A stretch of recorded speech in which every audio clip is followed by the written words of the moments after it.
Hello students, आज हम लेके आए हैं करंट इलेक्ट्रिसिटी का वन शॉट वीडियो, जिसको देखने के बाद आपके सारे कंसेप्ट होने वाले हैं क्रिस्टल क्लियर। और साथ ही साथ इस चैप्टर के जितने भी नोट्स हैं वो सारे आपको इस बोर्ड पे मिल जाएंगे। So I hope you are ready with your pen and paper. So without wasting much time, let us start this video. तो यहाँ पे हम दो चीज पहले अच्छे से समझ लेंगे। कौन सी? कि जब इलेक्ट्रॉन या फिर चार्ज रेस्ट पे होता है तब वो कोई भी करंट बनाता नहीं है, जिसे हम बोल देंगे इलेक्ट्रोस्टैटिक्स। यानी चार्ज अगर रेस्ट पे है तो कोई करंट बनेगा नहीं, इलेक्ट्रोस्टैटिक्स उसे बोल देंगे। और ये इलेक्ट्रोस्टैटिक्स हम फर्स्ट और सेकंड चैप्टर में पढ़ के आए हैं। अब आज हम क्या पढ़ने वाले हैं कि आज हम ये पढ़ेंगे कि जब इलेक्ट्रॉन मोशन में होगा तब क्या होगा। तो जब इलेक्ट्रॉन मोशन में होगा तब वो करंट बनाएगा। अब इलेक्ट्रॉन जब मोशन में होगा तब उसके दो टाइप्स आते हैं। पहले में क्या टाइप है कि इलेक्ट्रॉन जब मोशन में होगा तब उसका वेलोसिटी जो है वो कांस्टेंट होगा। अगर वेलोसिटी कांस्टेंट है तब उसका एक्सेलरेशन जीरो हो जाएगा, तब भी वो करंट बनाएगा। तो ये ब्रांच जो होगी फिजिक्स की, जिसमें इलेक्ट्रॉन मोशन में है लेकिन कांस्टेंट वेलोसिटी से वो चल रहा है, जिसका एक्सेलरेशन जीरो है, ये ब्रांच जो है फिजिक्स की, उसे हम करंट इलेक्ट्रिसिटी बोल देंगे, जो इस चैप्टर में पढ़ेंगे। और नेक्स्ट चैप्टर में हम ये देखेंगे कि जब इलेक्ट्रॉन की वेलोसिटी कांस्टेंट नहीं होती, उसके पास कुछ एक्सेलरेशन होता है, तब क्या होता है, वो ब्रांच की फिजिक्स को हम बोल देंगे इलेक्ट्रोमैग्नेटिज्म। और इलेक्ट्रोमैग्नेटिज्म हम इसके नेक्स्ट चैप्टर में देख लेंगे। तो यहां तक क्लियर हो गई होगी बात कि जब इलेक्ट्रॉन रेस्ट पे होगा तब कुछ करंट नहीं बनेगा, उसे हम करंट इलेक्ट्रोस्टैटिक्स बोल देंगे। जब इलेक्ट्रॉन मोशन में आएगा, अगर उसकी वेलोसिटी कांस्टेंट है तो उसे हम बोल देंगे करंट इलेक्ट्रिसिटी, जो कि पढ़ने वाले हैं। और अगर उसकी वेलोसिटी चेंज कर रही है, उसका एक्सेलरेशन कुछ है, तो उसे हम इलेक्ट्रोमैग्नेटिज्म बोल देंगे। तो सबसे पहले तो हम इलेक्ट्रिक करंट यानी क्या उसका मतलब समझ लेते हैं, जिसे हम कैपिटल आई या फिर स्मॉल आई से डिनोट कर सकते हैं। इलेक्ट्रिक करंट यानी क्या? Rate of flow of charge, यानी चार्ज के फ्लो होने का रेट, उसे हम इलेक्ट्रिक करंट बोल देंगे। करंट को आई से डिनोट किया, ये क्या हो गया? रेट हो गया, rate of flow of Q यानी चार्ज हो गया। टी यानी टाइम, सेकंड में चार्ज कूलम में, कूलम पर सेकंड आ जाएगा एम्पियर। तो करंट का यूनिट क्या हो गया? एम्पियर। अब ये जो करंट है उसे हम स्पीड ऑफ करंट भी बोल सकते हैं, करंट का स्पीड भी बोल सकते हैं। क्यों? कि सपोज करते हैं कि एक सेकंड के अंदर सपोज 2 कूलम चार्ज फ्लो हुआ, तब जाके करंट कितना होगा? 2/1 यानी 2 एम्पियर हुआ। बाद में दूसरा एक केस लिया, एक सेकंड के अंदर सपोज 10 कूलम चार्ज फ्लो हुआ, तो 10/1 यानी कि 10 एम्पियर आ गया। यानी कि जैसे जैसे चार्ज के फ्लो होने का रेट बढ़ता जाएगा, पहले कितना था? एक सेकंड में 2 था, अब रेट बढ़ गया, अब 10 फ्लो हो रहे हैं। जैसे जैसे चार्ज के फ्लो होने का रेट बढ़ता जाएगा, ऐसे ऐसे करंट का स्पीड भी बढ़ता जाएगा, या फिर करंट भी बढ़ता जाएगा, तो उसे स्पीड ऑफ करंट भी हम बोल सकते हैं। अब ये जो करंट है उसके बेसिक दो टाइप्स होते हैं जो हमें इस चैप्टर में पढ़ने हैं। पहला करंट होता है एवरेज करंट और दूसरा होता है इंस्टेंटेनियस करंट। एवरेज करंट यानी क्या कि कुछ सर्टेन टाइम इंटरवल हमें दिया गया है और वो टाइम इंटरवल में हमें करंट फाइंड करना है, तो उसे हम क्या बोल देंगे? उसे हम बोल देंगे एवरेज करंट। जैसे कि 0 सेकंड से लेके 5 सेकंड का जो टाइम इंटरवल है, उसके बीच में कितने चार्ज फ्लो हो रहे हैं, वो अगर हम ढूंढते हैं तो उसे हम बोल देंगे एवरेज करंट। तो यहाँ पे लिखा है from a given cross section, ये क्रॉस सेक्शन है, how much small charges is passing in for a given time interval, यानी दिए गए टाइम इंटरवल में से कितने स्मॉल चार्जेस पास होते हैं एक क्रॉस सेक्शन में से, उसे हम एवरेज करंट बोल देंगे। एवरेज करंट क्या हो गया? Delta Q by delta T. यानी कि कुछ टाइम इंटरवल है 0 से लेके 5 सेकंड, वो टाइम इंटरवल में कितने चार्जेस पास होते हैं, उसे हमें एवरेज करंट बोल देंगे। उसी तरीके से आता है इंस्टेंटेनियस करंट। इंस्टेंटेनियस करंट यानी क्या कि इंस्टेंटेनियस करंट में जो भी हमारा टाइम इंटरवल होगा, ये 0 से लेके 5 सेकंड का टाइम इंटरवल है, वो टाइम इंटरवल टेंड्स टू 0 हो जाएगा। टेंड्स टू 0 यानी क्या? इंस्टेंटेनियस करंट जो है वो हमें एक पर्टिकुलर टाइम पे करंट देता है। जैसे कि अगर हम बोले कि 2 सेकंड पे कितना करंट होगा, तो वो करंट को इंस्टेंटेनियस करंट बोल देंगे। जैसे कि हम बोले कि 0 से लेके 5 सेकंड के बीच में कितना करंट होगा, तो उसे एवरेज करंट बोल देंगे। अब ये एवरेज करंट का टाइम पीरियड अगर हम डेल्टा टी अगर हम टेंड्स टू 0 कर देंगे, तो हमें कोई एक पर्टिकुलर टाइम पे करंट मिलेगा, जिसे हम बोल देंगे इंस्टेंटेनियस करंट। तो यहाँ पे लिखा है for a particular time instant if we find the value of current then it is called as instantaneous current. अब इंस्टेंटेनियस करंट कैसे ढूंढेंगे? तो जो एवरेज करंट है उसके अंदर हम limit delta T tends to 0 लगा देंगे। यानी एवरेज करंट में डेल्टा टी कितना था, 5 सेकंड था, 0 से 5। हमें तो कहां चाहिए करंट, 5 सेकंड पे चाहिए, तो ये जो टाइम पीरियड होगा वो कम होता होता होता 0 हो जाएगा, तब जाके तो हमें 5 सेकंड पे मिलेगा। तो यहाँ पे लिखना पड़ेगा delta T tends to 0, time interval 0 हो जाएगा, कोई एक पर्टिकुलर टाइम पे हमें करंट मिल जाएगा। अब यहाँ पे आई एवरेज का वैल्यू रख दिया delta Q by delta T. अब ये जब limit delta T tends to 0 हम निकालेंगे तो ये वैल्यू और भी छोटी हो जाएगी, तो और भी छोटी यानी D Q by D T. ठीक है, dt क्या बताएगा हमें, 2 सेकंड पे करंट बताएगा, कितना छोटा सा चार्ज फ्लो हुआ, जिसे हम इंस्टेंटेनियस करंट बोल देंगे। शायद से एवरेज और इंस्टेंटेनियस करंट क्लियर हो गया होगा। एवरेज में क्या बोल देंगे, कुछ टाइम इंटरवल दिया है उसमें करंट ढूंढना है एवरेज करंट, या इंस्टेंटेनियस करंट यानी क्या, इंस्टेंटेनियस करंट यानी जो भी टाइम इंटरवल है वो टेंड्स टू 0 है, तो एक पर्टिकुलर टाइम पे हमें करंट मिल जाएगा जो कि dq बाई dt होता है। नेक्स्ट है कि जो करंट है वो स्केलर क्वांटिटी है या वेक्टर क्वांटिटी है, वो समझ लेते हैं। तो सबसे पहले तो यहाँ पे एक डायग्राम बनाया है, ये डायग्राम पे से हम बोल सकते हैं कि जो 5 एम्पियर का करंट है वो कहां जा रहा है, टुवर्ड्स राइट जा रहा है, यानी इसके पास कुछ डायरेक्शन है। ठीक है, लेकिन करंट की कोई डायरेक्शन होती नहीं है, यानी कि यहाँ पे अगर हम बोल देते हैं कि ये वेक्टर क्वांटिटी है तो ये गलत हो जाएगा। अब क्यों गलत हो जाएगा, तो ये डायग्राम पे से समझ लेते हैं। यहाँ पे एक 3 एम्पियर का करंट और 2 एम्पियर का करंट ऐसे जा रहा है, ये हो गया हमारा जंक्शन। जंक्शन में से 5 एम्पियर का करंट निकलेगा तो हम क्या बोल देंगे, 2 + 3 मिलके कितना हो जाएगा, 5 एम्पियर। और अगर हम इसे वेक्टोरियली ऐड करें यानी ये एक वेक्टर और ये वेक्टर है, उसका रिजल्टेंट कितना आएगा, तो उसके लिए हम कौन सा फॉर्मूला यूज करते थे, √of i1² + i2² + 2i1 i2 cos theta. ऐसे अगर हम सॉल्व करेंगे तो हमें ये आंसर मिल नहीं पाएगा, यानी कि ये जो करंट है उसे हमें वेक्टोरियली ऐड नहीं कर पाएंगे, यानी कि ये जो करंट है वो वेक्टर के लॉ को फॉलो नहीं करेगा। इसलिए ये जो करंट है वो कैसा क्वांटिटी हो जाएगा, स्केलर क्वांटिटी हो जाएगा। क्यों, क्योंकि current can not be added vectorially, so current is a scalar quantity. जैसे कि हमारा हो गया 2 kg + 5 kg, तो डायरेक्टली 7 kg 2 + 5 अल्जेब्रिकली ऐड कर सकते हैं, ऐसे करंट को भी हम अल्जेब्रिकली ऐड कर सकते हैं। अब यहाँ पे मैंने लिखा है करंट क्या है, टेंसर क्वांटिटी है। जब आप फर्दर स्टडीज करोगे, बीटेक करोगे, आप बीएससी करोगे, तब आएगा टेंसर क्वांटिटी क्या है, उसका असली मतलब। लेकिन फिलहाल तो हमें क्या याद रखना है, करंट क्या है, करंट एक स्केलर क्वांटिटी है। आगे बढ़ते हैं। अब जो हमने अभी पढ़ा एवरेज करंट और इंस्टेंटेनियस करंट, उसको अच्छे से समझने के लिए यहाँ पे 2 न्यूमेरिकल लिए हुए हैं, तो कंसेप्ट और अच्छे से क्लियर हो जाएंगे।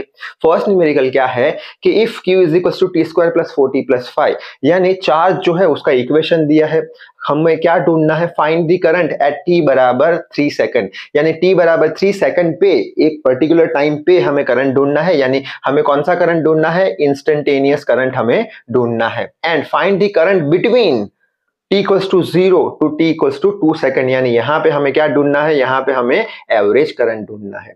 तो पहले इंस्टेंटेनियस करंट ढूंढ लेते हैं। इंस्टेंटेनियस करंट का फॉर्मूला क्या था, I = dq बाई dt।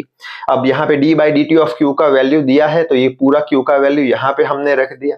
बाद में सारे टर्म सेपरेट कर दिए, सबको d बाई dt दे दिया, d by dt of t² plus sign d by dt 4t + d by dt 5 दे दिया। अब t² का डिफरेंशिएशन क्या होगा, 2t हो जाएगा। यहाँ पे 4 कांस्टेंट है, बाहर निकाल लो, t को अंदर d बाई dt, कांस्टेंट का डिफरेंशिएशन 5 हो 6 हो कोई भी नंबर हो, उसका डिफरेंशिएशन 0 हो जाएगा। बाद में 2t एज इट इज रख लिया, t का differentiation with respect to t कितना हो जाएगा, 1 हो जाएगा, तो ये पूरा 1 हो गया, तो 4 रह गया। यानी इंस्टेंटेनियस जो करंट है उसका इक्वेशन हमें मिल चुका है। लेकिन ये करंट पर्टिकुलर टाइम पे मिलेगा, हमें कौन सा पर्टिकुलर टाइम पे ढूंढना है, 3 सेकंड पे, तो यहाँ पे t की जगह हम 3 रख देंगे, तो यहाँ पे 2t + 4 है, तो 2t कितने सेकंड पे, 3 सेकंड पे + 4, तो आंसर हमारा आ जाएगा इंस्टेंटेनियस सेकंड का 3 सेकंड करंट का 3 सेकंड पे 10 एम्पियर का। दूसरा क्या पूछा है हमें, दूसरा पूछा है t = 0 से t = 2 के बीच में ढूंढना है, यानी एवरेज करंट ढूंढना है। तो एवरेज करंट का फॉर्मूला ये रहा, delta q by delta t। यहाँ पे डेल्टा q को हम कैसे कन्वर्ट कर सकते हैं कि यहाँ पे कहां से कहां ढूंढना है, 0 से 2 के बीच में, तो लिख लेंगे Q2 - Q0, यानी 2 सेकंड पे कुछ चार्ज फ्लो हुआ, 0 सेकंड पे कुछ चार्ज फ्लो हुआ। उसी तरीके से डेल्टा t T2 - T होगा 0 ले लेंगे। यहाँ पे T2 यानी 2 सेकंड, T0 यानी 0 सेकंड, ये तो समझ में आ गया। Q2 और Q0 कैसे लाएंगे, Q0 कैसे लाएंगे, तो उसके लिए चार्ज का इक्वेशन हमें दिया है वो लिख लेंगे। अब यहाँ पे T बराबर 2 रखेंगे तो हमें 2 सेकंड में कितना चार्ज फ्लो हुआ वो मिलेगा, तो यहाँ पे T की जगह 2 रख दिया तो 2 सेकंड में हमें 17 कूलम चार्ज फ्लो होगा, तो 17 लिख लिया। और T बराबर 0 सेकंड यानी ये जो इक्वेशन है उसमें T बराबर 0 रख दिया तो हमें 5 एम्पियर मिलेगा, तो यहाँ पे 5 एम्पियर लिख लिया, 17 एम्पियर लिख लिया और फाइनली एवरेज करंट हमें कितना मिल गया, 6 एम्पियर के बराबर। नेक्स्ट एक और न्यूमेरिकल देख लेते हैं। यहाँ पे करंट का इक्वेशन दिया है I is equal to T square plus 1 है और हमें क्या ढूंढना है, find the charge flow through a cross section between 0 से लेके 3 सेकंड। यानी करंट का इक्वेशन दिया है और हमें चार्ज ढूंढना है, चार्ज हमें 0 से लेके 3 सेकंड के बीच में ढूंढना है। Also find the number of electron that flow in this time, और ये 0 से लेके 3 सेकंड के बीच में कितने इलेक्ट्रॉन फ्लो हो रहे हैं वो भी ढूंढना है। यानी पहले चार्ज ढूंढेंगे फिर इलेक्ट्रॉन कितने हैं वो ढूंढेंगे। तो चार्ज कैसे ढूंढेंगे, तो वापस से हमें ये इक्वेशन पता है I is equal to D Q by D T, लिख लिया हमने। हमें तो चार्ज ढूंढना है तो चार्ज को सब्जेक्ट बनाओ, D Q is equal to I D T. अब हमें तो डी क्यू नहीं चाहिए, हमें तो क्यू चाहिए, तो इंटीग्रेशन ले लेंगे, तो इंटीग्रेशन ले लिया दोनों साइड, डी क्यू सारे ऐड करते जाएंगे तो क्या हो जाएगा, टोटल क्यू आ जाएगा। अब ये टोटल क्यू हमें किन टाइम इंटरवल के बीच में चाहिए, तो 0 से लेके 3 सेकंड है तो यहाँ पे लिख लो 0 से लेके 3 आई डी टी, ठीक है। आई का हमें दिया है इक्वेशन, ये रहा टी स्क्वायर प्लस 1 रख दिया। अब इंटीग्रेशन अलग अलग दे देंगे यहाँ पे, यानी क्यू 0 से लेके 3 T square D T plus sign है यहाँ पे plus integration of 1 D T, T square का हो जाएगा टी क्यूब बाई 3 0 से लेके 3 सेकंड, टी का हो जाएगा 1 का हो जाएगा टी 0 से लेके 3 सेकंड, 3 को बाहर निकाल दिया, T cube as it is रखा, यहाँ पे upper limit minus lower limit करी 3 माइनस 0, यहाँ पे भी सेम 3 को बाहर निकाला, अपर लिमिट 3 है तो 3 का क्यूब, लोअर लिमिट 0, ये आ गया। इसमें से 3 इंटू 3 एक 3 कैंसिल हो जाएगा तो ये 9 प्लस 3 तो 12 कूलम हमें आंसर मिल जाएगा। ये 0 से लेके 3 सेकंड के बीच में इतना चार्ज फ्लो हो रहा है। अब दूसरा क्वेश्चन क्या है, फाइंड नंबर ऑफ इलेक्ट्रॉन, कितने इलेक्ट्रॉन फ्लो हो रहे हैं। तो फर्स्ट चैप्टर में हमने क्वांटाइजेशन ऑफ चार्ज पढ़ा था, उसमें हमने क्या देखा था, उसमें हमने ये देखा था Q is equal to n, यानी कि जो चार्ज होते हैं वो होते हैं multiple integer of fundamental charge, जिसे फंडामेंटल चार्ज बोलते हैं, जिसका जो चार्ज होता है 1.6 इंटू 10⁻⁻19 कूलम होता है, ठीक है। तो यहाँ पे Q हमारा ये रहा 12 रख दिया, N तो ढूंढना है कितने नंबर ऑफ इलेक्ट्रॉन फ्लो हो रहे हैं 0 से लेके 3 सेकंड में, तो 1.6 सब्जेक्ट बनाया तो ये आंसर हमें मिल जाएगा कि इतने इलेक्ट्रॉन फ्लो होंगे दिए गए टाइम इंटरवल में। अब हम मोस्ट इंपॉर्टेंट चीज पढ़ने जा रहे हैं जो कि है electric current in conductor, conductor के अंदर का इलेक्ट्रिक करंट। तो सबसे पहले तो यहाँ पे फर्स्ट लाइन लिखी है जो हम ऑलरेडी देख चुके हैं, when electron is at rest no current is created, rest पे होंगे तब कुछ करंट फ्लो नहीं होगा, ठीक है। लेकिन एक्चुअल में जो कंडक्टर होता है उसके अंदर की साइड इलेक्ट्रॉन वाइब्रेट करते रहते हैं। यहाँ पे लिखा है inside the conductor electrons are vibrating about its mean position, vibrate करते रहते हैं। क्यों वाइब्रेट करते रहते हैं, क्योंकि जो कंडक्टर है वो एटमॉस्फेयर में से कुछ हीट लेता है, वो हीट लेने के कारण उसके पास कुछ थर्मल एनर्जी आ जाती है और वो थर्मल एनर्जी के कारण वो अपनी मेन पोजीशन पे अप एंड डाउन वाइब्रेट करते रहते हैं। अब अगर वो वाइब्रेट कर रहे हैं इसका मतलब इलेक्ट्रॉन तो मोशन में है, तो अगर हम टच करेंगे तो क्या करंट हमें लगेगा, तो हमें करंट लगने वाला नहीं है। क्यों नहीं लगने वाला, क्योंकि जब वो वाइब्रेट करते हैं तब उनका जो नेट डिस्प्लेसमेंट होता है इलेक्ट्रॉन का वो 0 होता है। नेट डिस्प्लेसमेंट 0 यानी क्या, ये इलेक्ट्रॉन ऊपर सपोज 2 सेंटीमीटर गया, नीचे भी 2 सेंटीमीटर जाने वाला है, तो ये डायरेक्शन प्लस तो ये माइनस, +2 -2 0। यहाँ पे इलेक्ट्रॉन सपोज ऊपर 5 सेंटीमीटर गया तो नीचे भी 5 सेंटीमीटर आएगा, यानी +5 -5 कैंसल 0, यानी नेट डिस्प्लेसमेंट जो है इलेक्ट्रॉन का वो 0 है। नेट डिस्प्लेसमेंट 0 है तो उसके पास कुछ एवरेज वेलोसिटी है नहीं, यानी कि हमें करंट लगने वाला नहीं है। हमें तो करंट फ्लो कराना है, तो करंट फ्लो कराने के लिए हम क्या करेंगे, करंट फ्लो कराने के लिए हम एक इलेक्ट्रिक फील्ड लगाएंगे कंडक्टर पे। इलेक्ट्रिक फील्ड ये डायरेक्शन में लगाएंगे, सपोज कोई भी डायरेक्शन में लगा सकते हैं, ये डायरेक्शन में इलेक्ट्रिक फील्ड लगाया। अब ये डायरेक्शन में इलेक्ट्रिक फील्ड कैसे लगाएंगे कि ये जो कंडक्टर है उसे हम बैटरी के साथ कनेक्ट कर देंगे।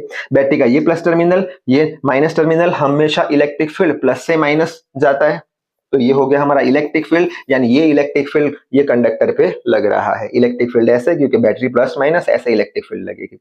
अब इलेक्ट्रिक फील्ड ऐसे लगेगी तो हमें पता है कि जो नेगेटिव चार्ज होते हैं वो हमेशा इलेक्ट्रिक फील्ड की ऑपोजिट डायरेक्शन में मूव करते हैं, उस पर कुछ इलेक्ट्रोस्टैटिक फोर्स लगता है QE जितना, तो यहाँ पे इलेक्ट्रॉन पे ऑपोजिट डायरेक्शन में, ये इलेक्ट्रिक फील्ड की ऑपोजिट डायरेक्शन में QE जितना फोर्स लगने वाला है।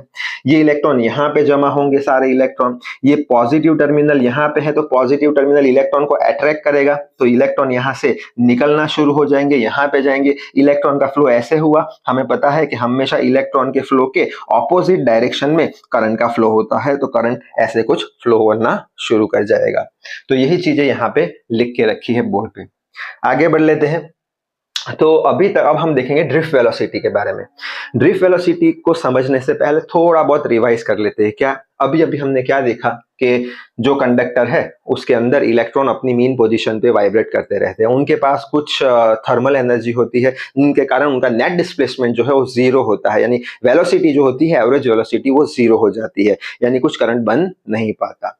तो वही चीज यहाँ पे लिखी है, average velocity of electron zero है, यानी कि इनिशियली उसकी वेलोसिटी जीरो है। इनिशियली कैसे जीरो वेलोसिटी है, इनिशियल एवरेज वेलोसिटी कैसे जीरो है कि एक इलेक्ट्रॉन की वेलोसिटी v1 प्लस दूसरे की v2 प्लस v3 ऐसे n तक हम ऐड करते जाए और divided by number of electron n कर दे तो उसका आंसर कितना आ जाएगा, जीरो आ जाएगा। यही इक्वेशन को हम ऐसे भी लिख सकते हैं, ये सारे एडिशन है उसे समेशन कर देंगे, summation of i is equal to 1 to m vi by n। ये इक्वेशन का मतलब क्या निकला कि सबसे पहले तो हम I लिखेंगे यानी V1 लिखेंगे, लिख दिया यहाँ पे, समेशन है तो प्लस साइन कर देंगे, बाद में I इज इक्वल टू 1 से लेके n, बाद में I इज इक्वल टू 2 लिखेंगे तो यहाँ पे आ जाएगा, फिर समेशन करेंगे ऐसे n तक जाएंगे, बस 1 अपॉन n को बाहर निकाल दिया तो इनिशियल वेलोसिटी जो है इलेक्ट्रॉन की हमें कितनी मिल गई, जीरो मिल गई। इतने तक समझ में आ गया। यानी यहाँ पे इलेक्ट्रॉन जो वाइब्रेट करते हैं उनकी इनिशियल वेलोसिटी कितनी है, जीरो है। हमें तो करंट फ्लो कराना है, करंट फ्लो कराना है तो एक्सटर्नल फील्ड देनी पड़ेगी, एक्सटर्नल फील्ड देंगे तो ऑपोजिट डायरेक्शन में करंट का मोशन होगा। पहले करंट जो इलेक्ट्रॉन थे वो ऐसे ऐसे वाइब्रेट करते थे, अब अगर एक्सटर्नल फील्ड ऐसे दी हमने तो अब ये डायरेक्शन में वाइब्रेट करेंगे, यानी कि बैटरी जब लगाएंगे तब एक्सटर्नल फील्ड हम ऐसे देंगे तो इलेक्ट्रॉन अब ऐसे ऐसे ऐसे ऐसे जाने वाले, ठीक है। यानी अब नेट डिस्प्लेसमेंट जो होगा इलेक्ट्रॉन का वो जीरो नहीं होगा, क्योंकि पहले इलेक्ट्रॉन यहां था अब यहां से यहां आ चुका है। क्यों? क्योंकि इलेक्ट्रिक फील्ड ये डायरेक्शन में लगी है तो इलेक्ट्रॉन यहां पे पहुंच चुका है, यानी अब करंट का वैल्यू हमें कुछ मिल जाएगा, ठीक है। यानी यहाँ पे इलेक्ट्रॉन की कुछ फाइनल वेलोसिटी होगी, यहाँ पे इनिशियल वेलोसिटी जीरो थी, यहाँ पे इलेक्ट्रॉन की कुछ फाइनल वेलोसिटी होगी। ये फाइनल वेलोसिटी जो होती है इलेक्ट्रॉन की उसे हम ड्रिफ्ट वेलोसिटी बोलते हैं। तो final velocity of electron is called as drift velocity, ठीक है।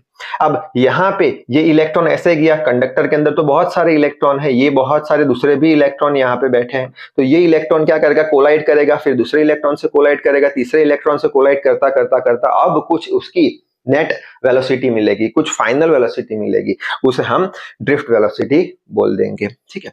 अब यहाँ पे इलेक्ट्रॉन के पास कुछ वेलोसिटी है, यानी उसके पास कुछ एक्सेलरेशन होगा। कितना एक्सेलरेशन होगा वो कैसे कैलकुलेट करेंगे, तो हमें पता है इलेक्ट्रॉन पे कितना फोर्स लगता है, QE जितना, यहाँ पे कितना फोर्स लगता है, QE जितना, ठीक है। अब Fe is equal to minus Q, charge कौन सा है, इलेक्ट्रॉन है तो Q की जगह E रख दिया और E इलेक्ट्रिक फील्ड लगा दी। अब यहाँ पे माइनस साइन लगाया है, क्यों माइनस साइन लगाया है, क्योंकि यहाँ पे जो इलेक्ट्रिक फील्ड की डायरेक्शन है उसकी ऑपोजिट डायरेक्शन में इलेक्ट्रोस्टैटिक फोर्स लगता है। यहाँ पे जो इलेक्ट्रिक फील्ड की डायरेक्शन है उसकी ऑपोजिट डायरेक्शन में इलेक्ट्रोस्टैटिक फोर्स लगता है, यानी इलेक्ट्रिक फील्ड और इलेक्ट्रोस्टैटिक फोर्स दोनों ऑपोजिट है, तो ये नेगेटिव साइन बस वही चीज बताता है कि Fe और E दोनों ऑपोजिट है। Fe क्या हो जाएगा, F is equal to ma minus E, तो उस पे से हमें एक्सेलरेशन मिल जाएगा इलेक्ट्रॉन का कितना, माइनस ई बाई एम, या फिर ई बाई एम भी हम याद रख सकते हैं, नेगेटिव साइन की कोई जरूरत नहीं। क्यों? नेगेटिव साइन तो एक ही चीज बताएगा कि ये इलेक्ट्रिक फील्ड का डायरेक्शन, तो ये डायरेक्शन में उसका एक्सेलरेशन होगा, इलेक्ट्रिक फील्ड का डायरेक्शन और एक्सेलरेशन का डायरेक्शन ऑपोजिट है, तो हम ई बाई एम रखेंगे। बहुत ही इंपॉर्टेंट इक्वेशन है acceleration of electron, E by M, जहां पे ई जो है वो चार्ज ऑन इलेक्ट्रॉन है, ई इलेक्ट्रिक फील्ड है, एम मास ऑफ इलेक्ट्रॉन है। अब एक इंपॉर्टेंट टर्म आता है कौन सा, एवरेज रिलैक्सेशन टाइम, जिसे हम टाउ से रिप्रेजेंट करते हैं। एवरेज रिलैक्सेशन टाइम यानी क्या कि दो कोलोजन के बीच का जो टाइम होता है उसे हम रिलैक्सेशन टाइम बोलते हैं। दो कोलोजन के बीच का टाइम, यानी इलेक्ट्रॉन यहां से निकला, यहां कोलाइड किया, फिर यहां कोलाइड किया, यानी ये दो कोलोजन के बीच का, सक्सेसिव कोलोजन के बीच का जो टाइम है उसे हम रिलैक्सेशन टाइम टाउ बोलते हैं। जैसे कि ये यहां पे कोलाइड किया, यहां पे कोलाइड किया, कि तो ये दोनों के बीच का जो टाइम होगा उसे हम एवरेज रिलैक्सेशन टाइम बोल देंगे। जितना ज्यादा एवरेज रिलैक्सेशन टाइम होगा उतना ज्यादा करंट फ्लो करेगा, क्योंकि उतना कम कोलोजन होगा।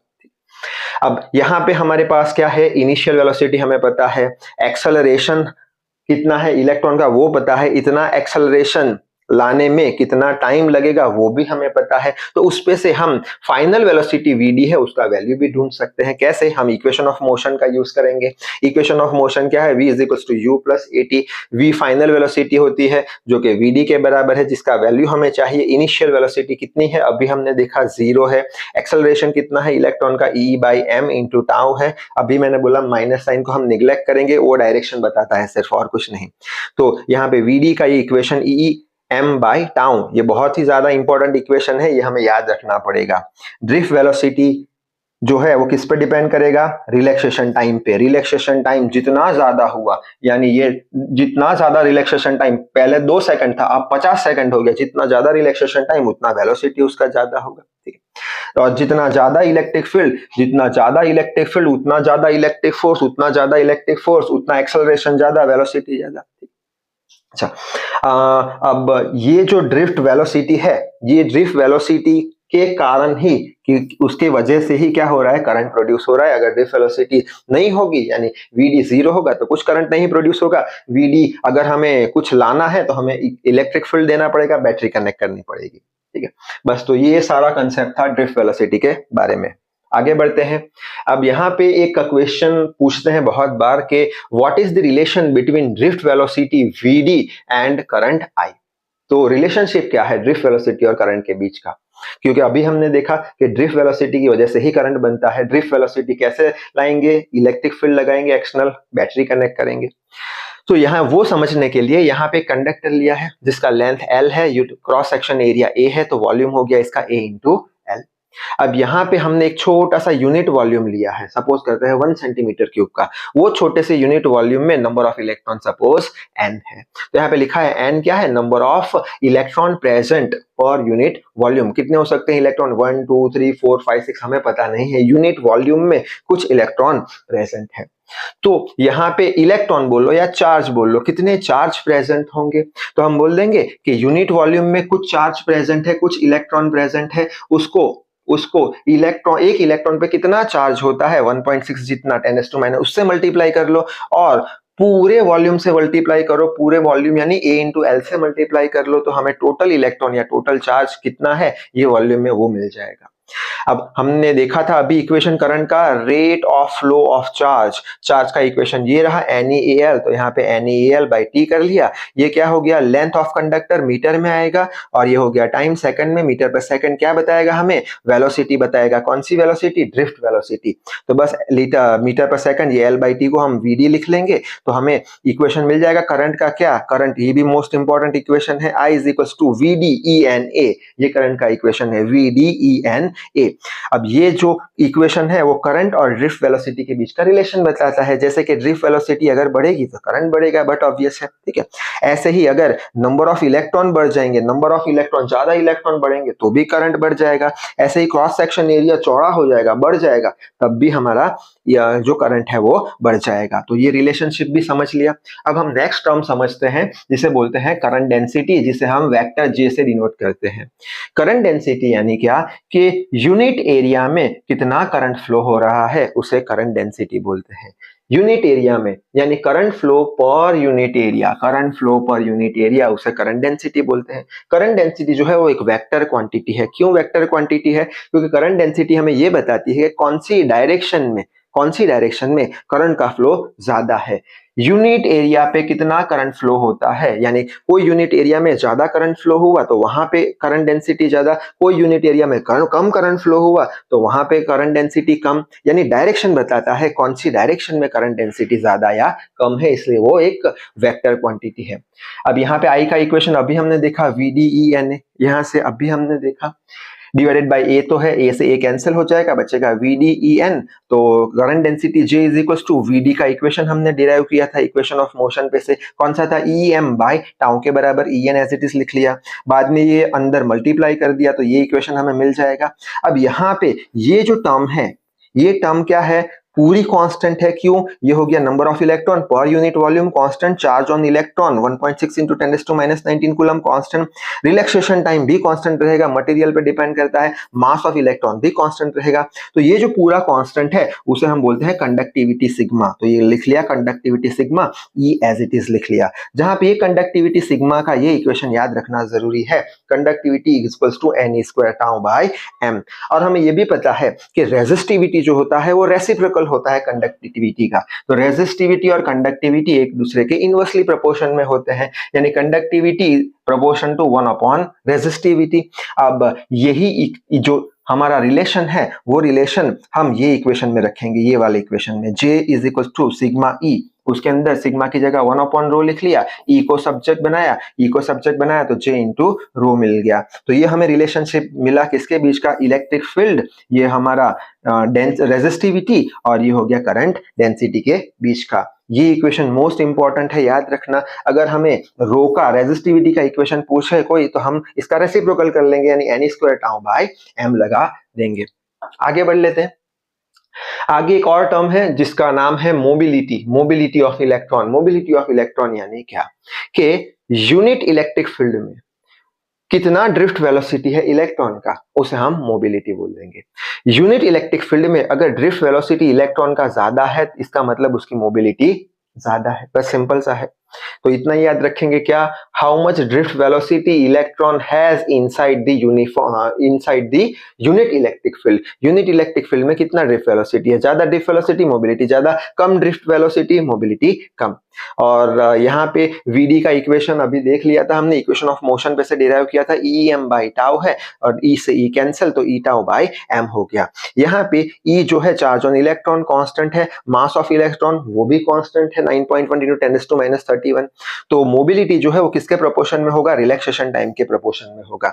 यानी अगर रिलैक्सेशन टाइम ज्यादा है, पहले 2 सेकंड था 15 सेकंड हो गया, जितना ज्यादा रिलैक्सेशन टाइम उतना क्या होगा? उसका स्पीड ज्यादा होगा, जितना स्पीड ज्यादा ड्रिफ्ट वेलोसिटी ज्यादा उतना उसका मोबिलिटी भी ज्यादा होगा। अब मोबिलिटी का ऐसा यूनिट हमें याद रखना पड़ेगा, एम्पियर सेकंड स्क्वायर पर केजी, ये हो गया इसका ऐसा यूनिट। अब छोटा सा एक न्यूमेरिकल देखा है मोबिलिटी को समझने के लिए। न्यूमेरिकल में क्या है?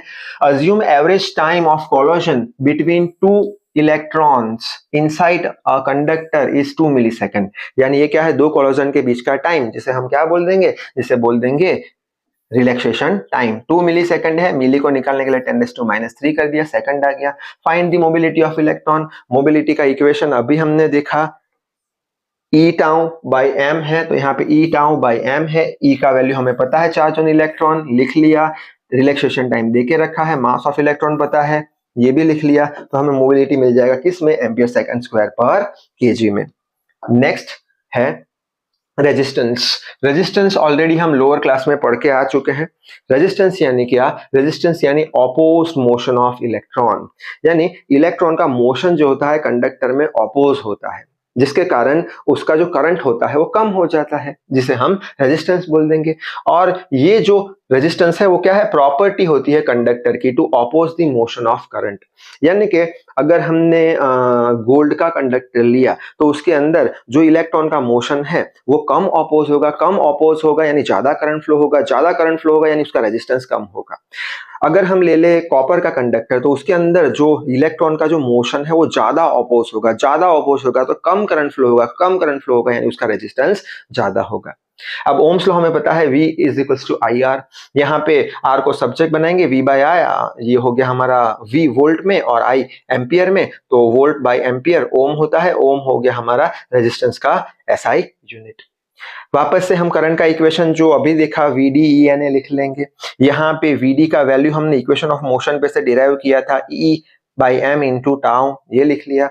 अब हमने chapter number 2 electrostatics and potential में पढ़ा था क्या? Potential is decreasing in the direction of field. उस पे से E को सब्जेक्ट बनाया, E का वैल्यू मिल गया, V होता है हमारा पोटेंशियल V बाई एल, तो E की जगह हमने क्या कर दिया? V बाई एल कर दिया, 1 upon M as it is. बस अब ये टर्म को अंदर मल्टीप्लाई किया तो हमें ऐसा कुछ आंसर मिला, N square tau A B, ये क्या है? पोटेंशियल है by M L. V by I यानी I को ये साइड ले गए तो ML ऊपर चला जाएगा, ऐसा कुछ टर्म मिलेगा। और ये टर्म अभी अभी हमने देखा था ये वाला term m by N square tau क्या है, कांस्टेंट है, और कांस्टेंट है तो इसे हम रेजिस्टिविटी बोल देंगे, ठीक है। अब यहाँ पे m क्या हो गया, mass of electron constant, number of electron per unit volume constant, charge on electron constant, relaxation time material पर डिपेंड करता है वो भी कांस्टेंट है। तो यहाँ पे v बाई आई ये पूरा टर्म क्या हो गया, रेजिस्टिविटी रो, तो ये रो लिख लिया, l by A as it is हमने लिख लिया। अब v बाई ए क्या होता है, यहाँ पे देखा है v by I sorry r होता है तो r लिख लिया रो l बाई ए। तो ये रहा रेजिस्टेंस का फॉर्मूला जो हम लोअर क्लासेस में डायरेक्टली यूज करते थे। अब ये जो फॉर्मूला हमें मिला है उस पे से हम तीन बातें बोल सकते हैं। पहली बात तो कौन सी कि ये जो रो है ये रेजिस्टिविटी ये किस पे डिपेंड करता है, मटेरियल पे डिपेंड करता है। मटेरियल चेंज हुआ रेजिस्टिविटी भी चेंज हो जाएगा। अगर हम कंडक्टर है उसका लेंथ अगर हम बढ़ाते हैं तो बट ऑब्वियस है रेजिस्टेंस भी बढ़ जाएगा। उसी तरीके से कंडक्टर का एरिया अगर हम बढ़ाते हैं तो रेजिस्टेंस कम हो जाएगा, एरिया बढ़ाते हैं तो रेजिस्टेंस कम हो जाएगा। और रेजिस्टिविटी का ऐसा यूनिट हमें याद रखना जरूरी है जो कि हो जाएगा ओम इंटू मीटर। अब यही चीज को अच्छे से समझने के लिए दो न्यूमेरिकल देख लेते हैं। पहला न्यूमेरिकल है a wire of length L has a resistance R, this wire is stretch to twice its original length, यानी उसको स्ट्रेच करके डबल लेंथ उसका ले लिया हमने। Find the new resistance of this same wire, ठीक है। यानी सबसे पहले तो वायर है हमारे पास L लेंथ का A एरिया का, तो उसका रेजिस्टेंस कितना होगा, रो L बाई ए होगा। बाद में वायर को क्या कर रहे हैं हम, स्ट्रेच कर रहे हैं, डबल लेंथ में कन्वर्ट कर रहे हैं, तो उसके पास कुछ फाइनल रेजिस्टेंस होगा। क्यों, क्योंकि लेंथ उसका इंक्रीज हुआ तो रेजिस्टेंस भी इंक्रीज होना चाहिए। तो सपोज करते हैं फाइनल रेजिस्टेंस R डैश है, कितना होगा रो, तो एज इट इज L कितना किया है, डबल कर दिया है, ट्वाइस किया है तो 2L, और अगर लेंथ डबल हुआ तो एरिया हाफ हो जाएगा तो एरिया A बाई 2। अब यही चीज को यहां से भी समझ सकते हैं कि अगर कंडक्टर को हम खींचे या दबाए तब उसके वॉल्यूम में तो कुछ फर्क नहीं पड़ेगा, यानी कि इनिशियल वॉल्यूम फाइनल वॉल्यूम के बराबर होगा। इनिशियल वॉल्यूम कितना है, area into length, final volume कितना है ए डैश, कुछ नया एरिया होगा और लेंथ डबल किया है तो इस पे से L से L कैंसिल हो जाएगा, नया area A dash A by 2 के बराबर मिलेगा। तो यहाँ पे ये ऊपर चला जाएगा 4 rho L by A, rho L by A क्या हो गया, ओरिजिनल रेजिस्टेंस, यानी कि जब हम उसे खींचेंगे वायर को तब जो नया रेजिस्टेंस मिलेगा वो 4 गुना ज्यादा हो जाएगा ओरिजिनल रेजिस्टेंस से। उसी तरीके से यहाँ पे भी सेम चीज है, यहाँ पे भी एक L लेंथ का वायर है, उसका कुछ रेजिस्टेंस R है और क्या किया है उसे कंप्रेस्ड किया है और उसका लेंथ हाफ कर दिया है, तो नया रेजिस्टेंस कितना होगा, यानी लेंथ को कम कर दिया तो रेजिस्टेंस भी कम हो जाएगा, ठीक है। लेंथ को हाफ किया, इनिशियल रेजिस्टेंस कुछ इतना था, final resistance R dash rho L by 2 हो गया आधा, अगर लेंथ आधा होगा तो एरिया कैसा हो जाएगा, उसका क्रॉस सेक्शन एरिया डबल। वही चीज को हम यहां से समझ सकते हैं, इनिशियल वॉल्यूम फाइनल वॉल्यूम के बराबर, ये एरिया कुछ होगा, लेंथ आधा कर दिया तो L से L कैंसिल, 2A हो जाएगा, बस इसमें रखेंगे तो ये क्या बताएगा हमें, R का वैल्यू, और यहाँ पे कितना हो गया है रेजिस्टेंस, नया रेजिस्टेंस 4 टाइम्स कम हो गया है। तो जल्दी से स्क्रीनशॉट ले लो। अब हम देख लेते हैं ओम्स लॉ के बारे में। तो ओम्स लॉ हमें क्या बताता है कि अगर ये जो कंडक्टर है उसके अगर हम फिजिकल स्टेट है जैसे कि लेंथ हो गया, एरिया हो गया, टेम्परेचर हो गया, इसे अगर हम कांस्टेंट रख लेते हैं यानी उसे हम चेंज नहीं करते, तब ये कंडक्टर के दो टर्मिनल के अक्रॉस जो भी पोटेंशियल डिफरेंस होगा वो करंट के डायरेक्टली प्रोपोर्शनल होगा। यहाँ पे वही लिखा है, if physical states of conductors like area, length, temperature remains constant, then the potential difference across the conductor is directly proportional to the current flowing through it। यानी पोटेंशियल डिफरेंस करंट के proportion में होगा। Potential difference अगर बढ़ाएंगे तो current भी बढ़ जाएगा, as potential is increasing current is also increasing, और अगर पोटेंशियल बढ़ाया करंट भी बढ़ा तो उसका V वर्सेस I ग्राफ जो है वो एक स्ट्रेट लाइन हो जाएगा जो कि ओरिजिन में से पास होगा। तो वही लिखा है स्ट्रेट लाइन है, ओरिजिन में से पास होगा, और ये जो स्ट्रेट लाइन का जो स्लोप है V वर्सेस I का, वो स्लोप हमें किसका वैल्यू देगा, जो कंडक्टर का रेजिस्टेंस होगा उसका value. So V versus I graph का जो स्लोप है वो रेजिस्टेंस का हमें वैल्यू देगा। अब ये जो ओम्स लॉ है उसका प्रूफ देख लेते हैं कि कैसे हमें मिला V is equals to IR। तो सबसे पहले तो करंट का इक्वेशन अभी हमने डिराइव किया था, VDENA, ड्रिफ्ट वेलोसिटी, इलेक्ट्रॉन पे चार्ज कितना है, number of electron per unit volume, और ये हो गया हमारा क्रॉस सेक्शन एरिया। यहाँ पे Vd का वैल्यू हमने ढूंढा था इक्वेशन ऑफ मोशन पे से E by M into tau, tau relaxation time था, E इलेक्ट्रिक फील्ड है। अब यहाँ पे हम क्या करेंगे, ये जो इलेक्ट्रिक फील्ड है इसका वैल्यू V बाई एल रख देंगे। कैसे कि हमने देखा था सेकंड चैप्टर में इलेक्ट्रोस्टैटिक पोटेंशियल में क्या कि potential is decreasing in the direction of electric field, तो V बाई एल रख दिया यहाँ पे। बाद में मल्टीप्लीकेशन कर दिया, V बाई आई को सब्जेक्ट बनाया, ML ऊपर चला जाएगा। अब ये M जो है वो mass of electron constant, length of conductor constant, number of electron per unit volume constant, charge on electron 1.6 into 10⁻⁹ coulomb constant, relaxation time और ये क्रॉस सेक्शन एरिया भी कांस्टेंट है। तो ये सारे टर्म को हम कांस्टेंट मान लेंगे, तो और ये आई को यहाँ पे ले आएंगे और कांस्टेंट की जगह आर रख लेंगे, जिससे करके हम प्रूव कर पाएंगे V is equals to I R. अब ये ओम्स लॉ है, उसका वेक्टर फॉर्म भी पढ़ना जरूरी है। तो वेक्टर फॉर्म लाने के लिए हम वापस से I is equals to VDEN लिख लेंगे। वापस से VD का ये इक्वेशन डिराइव किया था, ये रख लिया। बाद में E की जगह अभी अभी हमने V बाई एल रखा, तो V बाई एल भी रख लिया। अंदर मल्टीप्लीकेशन कर दिया, V बाई एल को हमने क्या बना दिया, सब्जेक्ट बना दिया, तो ये M ऊपर चला जाएगा। और अभी हमने देखा था ये M by N square term, ये सारी टर्म कॉन्स्टेंट होती है और ये सारी टर्म को क्या बोलते हैं, रेजिस्टिविटी बोलते हैं। तो ये रेजिस्टिविटी यहाँ पे रख दिया। I बाई ए यानी कितना करंट फ्लो हो रहा है यूनिट एरिया में, उसे हम क्या बोल देंगे, करंट डेंसिटी बोल देंगे। तो ये हो गया हमारा वेक्टर फॉर्म ओम्स के लॉ का। दूसरा वेक्टर फॉर्म भी है इसका, वो कैसे लाएंगे, तो ये सेम इक्वेशन ये वाला यहाँ पे रख दिया, J को सब्जेक्ट बना दिया, करंट डेंसिटी को 1/ρ E। 1/ρ क्या होता है, रेजिस्टिविटी और कंडक्टिविटी एक दूसरे के रेसिप्रोकल होते हैं। तो 1/ρ कंडक्टिविटी हो गया, रेजिस्टिविटी का रेसिप्रोकल कंडक्टिविटी, तो ये दूसरा हो गया वेक्टर फॉर्म। या फिर बोल लो रिलेशन बताएगा करंट डेंसिटी, इलेक्ट्रिक फील्ड और कंडक्टिविटी के बीच का। आगे बढ़ लेते हैं, अब लिमिटेशन देख लेते हैं ओम्स लॉ के।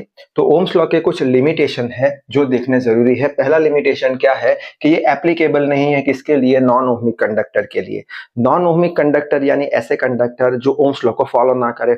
ओम्स लॉ क्या बोलता है, V प्रोपोर्शन टू आई, तो V प्रोपोर्शन टू आई को फॉलो नहीं कर रहा, यानी कि इसका जो स्लोप होगा वो कांस्टेंट होगा नहीं, तो उसे नॉन ओहमिक कंडक्टर बोल देंगे। कौन से नॉन ओहमिक कंडक्टर है, तो ट्रांजिस्टर हो गया, डायोड हो गया, रेक्टिफायर हो गया। ये सारी चीजें हम लास्ट चैप्टर में, चैप्टर नंबर 14 सेमीकंडक्टर में पढ़ेंगे। फिलहाल याद रखना है हमें नॉन ओहमिक कंडक्टर के नाम।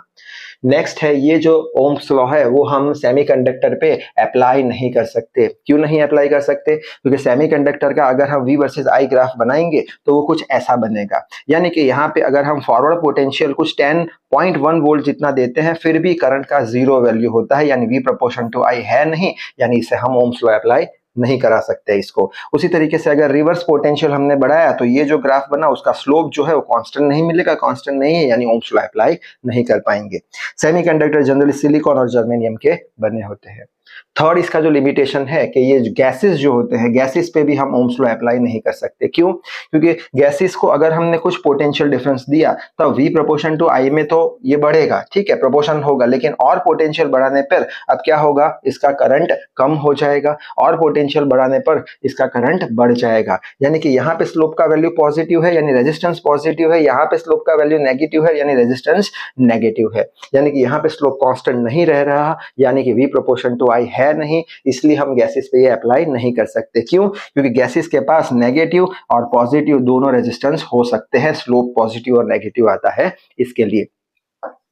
नेक्स्ट देख लेते हैं हम टेम्परेचर डिपेंडेंस ऑफ रेजिस्टिविटी या रेजिस्टेंस, यानी टेम्परेचर बढ़ाने पर क्या होगा रेजिस्टेंस और रेजिस्टिविटी का, वो हम देखेंगे।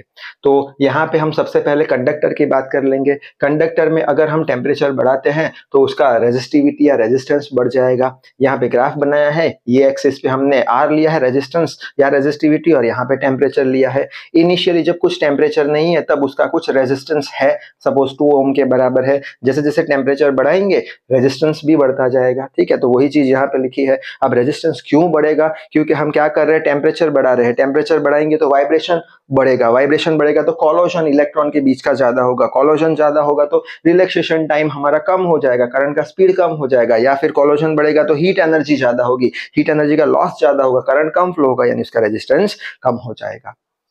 नेक्स्ट है सेमीकंडक्टर की बात करें तो सेमीकंडक्टर में टेम्परेचर बढ़ाएंगे तो रेजिस्टिविटी कम हो जाएगा। अब कैसे रेजिस्टेंस कम हो जाएगा, तो जो सेमीकंडक्टर होते हैं उनके मटेरियल के अंदर इलेक्ट्रॉन के बीच में कोवैलेंट बॉन्ड होते हैं। वो कोवैलेंट बॉन्ड को अगर हम हीट करते हैं, टेम्परेचर देते हैं, तो वो बॉन्ड ब्रेक हो जाता है, जिसके कारण हाई टेम्परेचर पे इलेक्ट्रॉन फ्री हो जाते हैं। इलेक्ट्रॉन फ्री हो गए यानी करंट ज्यादा बनाएंगे यानी रेजिस्टेंस कम हो गया, यानी हाई टेम्परेचर पे रेजिस्टेंस या रेजिस्टिविटी कम हो जाएगी। यहाँ पे हम देख सकते हैं कि इनिशियली इसके पास कुछ रेजिस्टेंस था यानी करंट फ्लो नहीं हो रहा, जैसे जैसे टेम्परेचर बढ़ाएंगे क्या हो जाएगा, रेजिस्टेंस कम होता जाएगा। वही चीज यहाँ पे लिखी है।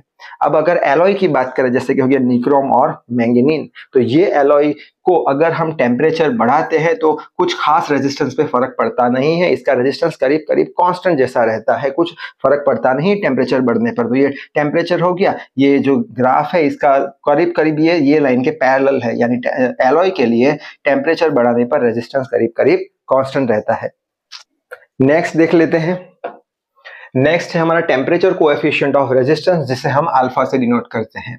अब इसे समझने के लिए हमें दो एक्सपेरिमेंट ऑब्जर्वेशन को याद रखना पड़ेगा। प्रैक्टिकली ऐसा ऑब्जर्व किया गया है कि जो भी हमारा ये जो रेजिस्टेंस का चेंज होगा कंडक्टर का, वो रेजिस्टेंस का चेंज टेम्परेचर के चेंज के डायरेक्टली प्रोपोर्शन में होगा। यानी कि कोई कंडक्टर है हमारे पास, उसका टेम्परेचर का चेंज सपोज 0 से लेके 3 डिग्री है, तो रेजिस्टेंस में कुछ खास फर्क नहीं पड़ेगा चेंज इन रेजिस्टेंस में। लेकिन अगर वो टेम्परेचर का चेंज 0 से लेके 300 डिग्री है, तब उसके रेजिस्टेंस में बहुत ज्यादा फर्क पड़ने वाला है। ये फर्स्ट ऑब्जर्वेशन हो गया। सेकंड ऑब्जर्वेशन क्या है कि जो टेम्परेचर का चेंज है वो जो रेजिस्टेंस का चेंज है वो इनिशियल रेजिस्टेंस पे डिपेंड करता है। यानी इनिशियल रेजिस्टेंस अगर ज्यादा है और हमने टेम्परेचर बढ़ाया तो रेजिस्टेंस का चेंज भी ज्यादा हो जाएगा। इनिशियल रेजिस्टेंस कम है और हमने टेम्परेचर बढ़ाया तो रेजिस्टेंस का चेंज इतना ज्यादा होगा नहीं।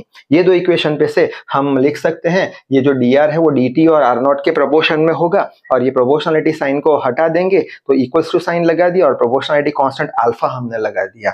ये अल्फा को हम क्या बोलेंगे, टेम्परेचर कोएफिशिएंट ऑफ रेजिस्टेंस, और ये इक्वेशन हमेशा करेक्ट होगा और ये इंपॉर्टेंट इक्वेशन है, याद रखना पड़ेगा हमें। अब और अच्छे से इसको अगर हम समझे तो अगर हम दोनों साइड इसको इंटीग्रेट कराते हैं, कहाँ से, इनिशियल रेजिस्टेंस से फाइनल रेजिस्टेंस तक। इनिशियल टेम्परेचर पे कुछ इनिशियल रेजिस्टेंस होगा, फाइनल टेम्परेचर पे कुछ फाइनल रेजिस्टेंस होगा। अब यहाँ पे 1 dr का इंटीग्रेशन क्या हो जाएगा, r, ये लिमिट्स रख दी, अल्फा r0 कांस्टेंट है, बाहर निकाल दो, 1 dt रह गया अंदर, उसका हो जाएगा इंटीग्रेशन t, ये लिमिट हो गई। Upper limit minus lower limit कर दी, ये as it is upper limit minus lower limit. अब ये rf को इधर रखा, r0 को यहाँ ले गए तो प्लस हो गया, और यहाँ पे TF माइनस TI यानी टेम्परेचर का चेंज डेल्टा T कर दिया, RF is equal to R0 common निकाल दिया, तो ये इक्वेशन हमें मिल जाएगा। और ये इक्वेशन तभी करेक्ट होगा जब अल्फा का वैल्यू यानी टेम्परेचर कोएफिशिएंट जो है हमारा रेजिस्टेंस का वो कांस्टेंट होगा तभी। अब यही इक्वेशन के अंदर R is equal to rho L by A रख देते हैं, तो ये इक्वेशन यहाँ पे लिखा है, रो एल बाई ए रख दिया, यहाँ पे एफ तो फाइनल, ओरिजिनल यानी इनिशियल तो ओ रख दिया, यहाँ पे एल ए कैंसिल हो जाएगा तो हमें रेजिस्टिविटी का इक्वेशन मिल जाएगा। यहाँ पे ये जो डेल्टा टी है उसे हम T F minus T I भी लिख सकते हैं, तो ये इक्वेशन भी याद रखना पड़ेगा। दूसरा एक इंपॉर्टेंट इक्वेशन यहाँ से हम बनाएंगे कि ये जो इक्वेशन है उसमें R0 को अगर यहाँ लाते हैं तो ये माइनस साइन आ जाएगा, बाकी का एज इट इज लिख लेंगे, अल्फा को सब्जेक्ट बना देंगे, उसका इक्वेशन हमें मिल जाएगा। ये भी इंपॉर्टेंट इक्वेशन है, याद रखने के लिए हमें न्यूमेरिकल में काम आएगा। ये जो ऊपर की साइड रेजिस्टेंस है तो उसका यूनिट ओम आएगा, नीचे आएगा ओम, और ये डिग्री सेंटीग्रेड, तो ओम से ओम कैंसिल, तो ये जो ऐसा यूनिट होगा अल्फा का वो होगा डिग्री सेंटीग्रेड इनवर्स या फिर केल्विन इनवर्स। अब यही चीज को अच्छे समझने के लिए एक न्यूमेरिकल देख लेते हैं। न्यूमेरिकल क्या है कि resistance of a heating element at a room temperature is 27 is 100 ओम, यानी रूम टेम्परेचर 27 डिग्री सेंटीग्रेड पे जो कंडक्टर है, हीटिंग एलिमेंट है, उसका इनिशियल रेजिस्टेंस कितना है, 100 ओम के बराबर है। इनिशियली इतना टेम्परेचर पे इतना रेजिस्टेंस है। पूछा क्या है, at what temperature its resistance will be 117 ओम। 117 ओम यानी इसका फाइनल रेजिस्टेंस कितना हो रहा है, 117 जितना, तो उसके लिए कितना टेम्परेचर चाहिएगा, कितने टेम्परेचर पे ये होगा। तो बट ऑब्वियस है कि अगर टेम्परेचर बढ़ाएंगे तो रेजिस्टेंस भी बढ़ेगा कंडक्टर के लिए, यानी कि टी का वैल्यू 27 से तो ज्यादा ही होगा। ठीक है, तो टेम्परेचर डिफरेंस यहाँ पे अगर डेल्टा टी की बात करें हम तो कितना हो जाएगा, टी माइनस 27, क्योंकि टी ज्यादा है 27 से इसलिए। बस अब वो इक्वेशन लगा देंगे जो अभी देखा था, RF इज इक्वल टू ये वाला, RF फाइनल रेजिस्टेंस दिया है 117, इनिशियल रेजिस्टेंस 100 है, अल्फा डेल्टा टी की जगह हमने लिख लिया t माइनस 27। अब यहाँ पे 100 को अंदर मल्टीप्लाई कर दिया तो ये इक्वेशन आ गया, ये 100 को यहाँ बेच दिया तो 117 माइनस 117 आ गया, बाकी का as it is. t minus 27 को सब्जेक्ट बना दिया तो 100 अल्फा नीचे चला गया, अल्फा का यहाँ पे हमने वैल्यू रख दिया तो ये 1.7 और ये इससे कैंसिल हो जाएगा, ऊपर जाके 10⁻⁴, नीचे 10 तो 10⁻³ आ जाएगा। t को सब्जेक्ट बनाया तो इतने टेम्परेचर पे 1027 टेम्परेचर पे कितना हमें रेजिस्टेंस मिलेगा, 117 ओम का रेजिस्टेंस मिल जाएगा। आगे बढ़ लेते हैं, नेक्स्ट है इलेक्ट्रिकल एनर्जी। इलेक्ट्रिकल एनर्जी तो सिंपल सी चीज है जो लोअर क्लास में हम पढ़ चुके हैं। क्या है, work required by the cell to flow the current in the circuit, electric circuit is called as electrical energy. हमें पता है कि जब इलेक्ट्रॉन रेस्ट पे होते हैं तब कुछ करंट फ्लो नहीं होता, अगर करंट का फ्लो कराना है तो हमें एक्सटर्नल फील्ड देनी होगी। एक्सटर्नल फील्ड कौन देगा, एक्सटर्नल फील्ड देगा सेल या बैटरी। तो बैटरी जब इलेक्ट्रॉन पे वर्क करेगा, उसको फोर्स लगाएगा, वर्क करेगा और इलेक्ट्रॉन जब फ्लो होंगे तो वो एनर्जी में कन्वर्ट हो जाएंगे और उसे हम बोल देंगे इलेक्ट्रिकल एनर्जी। हमें पता है वर्क इज इक्वल टू क्या होता है, फोर्स इनटू डिस्टेंस। वर्क क्या है, फॉर्म ऑफ एनर्जी, तो ये लिख लिया। फोर्स कौन लगाएगा, बैटरी का जो पोटेंशियल डिफरेंस होगा दो टर्मिनल के बीच का वो फोर्स लगाएगा। डिस्टेंस कौन ट्रैवल करेगा, चार्ज जो कि Q है वो ट्रैवल करेगा। अब यहाँ पे ये जो V और Q है इसको हम रिप्लेस करेंगे, पहले Q को रिप्लेस कर देते हैं। कैसे, हमें पता है करंट क्या होता है, rate of flow of charge, इसमें से Q का वैल्यू IT मिल गया, Q का वैल्यू IT यहाँ पे रख दिया। ठीक है, अब ये इक्वेशन इंपॉर्टेंट है, ये इक्वेशन में हम V बराबर IR रखेंगे, V बराबर IR तो ये इक्वेशन हो जाएगा I²RT, ये इंपॉर्टेंट इक्वेशन है। यही इक्वेशन के अंदर हम I is equal to V by R रखेंगे, V is equal to IR, so I is equal to V by R, उस पे से ये इक्वेशन बन जाएगा E is equal to V²RT, यानी ये 1, 2 और 3 ये इक्वेशन याद रखना इंपॉर्टेंट है। अब उसी तरीके से पावर समझ लेते हैं। पावर यानी क्या, रेट ऑफ डूइंग वर्क, यानी ये रेट हो गया ऑफ डूइंग वर्क, यानी power is equal to W by T। अब W क्या है, फॉर्म ऑफ एनर्जी, तो E लगा दिया, बाई T कर दिया। बस अब यहाँ पे E का पहला इक्वेशन कौन सा था, VIT, तो ये VIT रख दिया, डिवाइडेड बाय टाइम, टाइम से टाइम कैंसिल, पावर का इक्वेशन मिल गया V इंटू I। अब यहाँ पे E का दूसरा इक्वेशन कौन सा था, I²RT, तो वो लगा दिया, I²RT, यहाँ पे T से T कैंसिल, तो पावर का I²R इक्वेशन मिल गया। बाद में E का तीसरा इक्वेशन कौन सा था, V²R बाई T, यहाँ पे V²R बाई T रख दिया, T से T कैंसिल, तो ये आंसर हमें मिल गया। ये तीनों इक्वेशन इंपॉर्टेंट है याद रखने के लिए।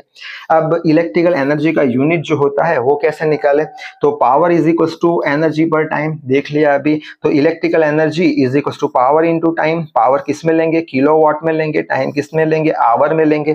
तो किलोवाट आवर जो होता है वो किसका यूनिट होता है, एनर्जी का यूनिट होता है, इलेक्ट्रिकल एनर्जी का यूनिट। और 1 किलोवाट आवर को हम एक यूनिट बोलते हैं और उसका वैल्यू 3.6 इंटू 10⁶ जूल के बराबर होता है।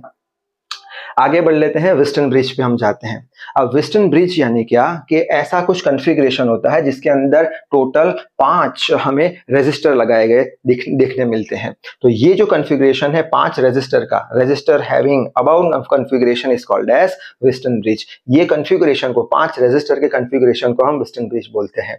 अब ये वेस्टर्न ब्रिज में एक बैलेंस्ड कंडीशन आती है। बैलेंस्ड कंडीशन क्या आती है कि no current flows from R5 resistor. ये करंट जो R5 जो रेजिस्टर है उसमें से कुछ भी करंट जब फ्लो नहीं होगा तब हम बोल देंगे कि ये जो वेस्टर्न ब्रिज है वो बैलेंस्ड है। अब क्वेश्चन आएगा कि R5 में से कब करंट फ्लो नहीं होगा, तो उसके 2 रीजन है। पहला रीजन कौन सा है, पहला रीजन ये है कि ये X और Y, ये जो टर्मिनल है उसके बीच का पोटेंशियल डिफरेंस अगर 0 हुआ, यानी कि यहाँ पे 0 है, यहाँ पे 0 है, या फिर यहाँ पे 10 है, यहाँ पे 10 है, यानी ये 2 पॉइंट के बीच का पोटेंशियल डिफरेंस अगर 0 होता है तब R5 में से कुछ करंट फ्लो नहीं होगा। या फिर दूसरा एक इंपॉर्टेंट रीजन है क्या, कि अगर R1 by R2 is equal to R3 by R4 हो जाए तब भी यहाँ से कोई करंट फ्लो नहीं होगा, यानी हम बोल देंगे कि ये बैलेंस कंडीशन में है।